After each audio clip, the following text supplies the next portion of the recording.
Hello दोस्तों, तो आज हम बात करने जा रहे हैं 51 शक्तिपीठों में से एक शक्तिपीठ तारापीठ। पिताओं के अनुसार इस स्थान पर मां सती का एक आँख गिरा था। जब भगवान शिव उनके दूर जाने का शोक मना रहे थे और पूरा ब्रह्मांड में उनके शरीर को लेके घूम रहे थे, तब मां सती का एक आँख तारापीठ में गिरा था और इसीलिए यहाँ का नाम भी तारापीठ पड़ा। ये नाम पड़ने से पहले उस गांव का नाम चांदीपुर के नाम से जाना जाता था और बंगाली शब्द में आँख को तारा से संबोधित करते हैं, इस वजह से यहाँ तारापीठ नाम दिया गया। तारापीठ एक छोटा सा मंदिर है जो कोलकाता से 264 किलोमीटर की दूरी पर वीरभूम में बहने वाली द्वारिका नदी के तट पर स्थित है। भारत के 51 शक्तिपीठों में से यह एक शाही मंदिर सबसे महत्वपूर्ण स्थानों में से एक है, जहाँ आज भी तांत्रिक अनुष्ठान किए जाते हैं।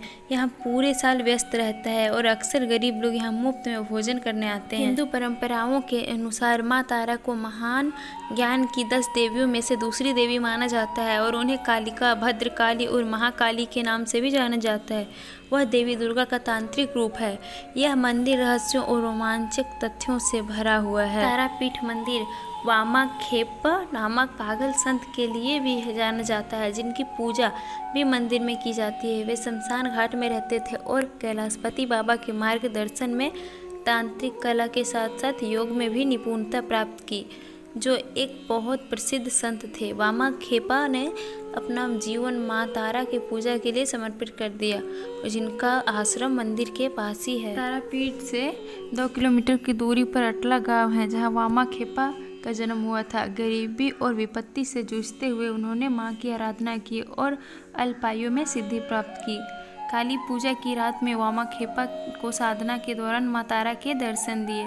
कहा कि जाता है कि मां तारा बाघ की खाल पहने हुए, एक हाथ में तलवार, एक हाथ में कंकाल की खोपड़ी, एक हाथ में कमल फूल और एक हाथ में अस्त्र लिए हुए प्रकट हुई। उन्होंने पैरों में पायल पहन रखी थी और उनके केश खुले हुए थे।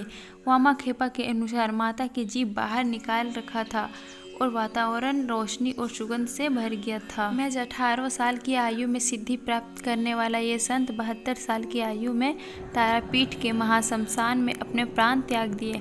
अघोरियों के लिए ये स्थान बेहद ही पवित्र माना जाता है। तारापीठ मुख्य मंदिर के सामने ही महाश्मशान है। दिलचस्प बात तो यह है कि द्वारिका नदी दक्षिण से उत्तर की दिशा में बहती है, जबकि भारत की अन्य नदियाँ उत्तर से दक्षिण की ओर बहती है।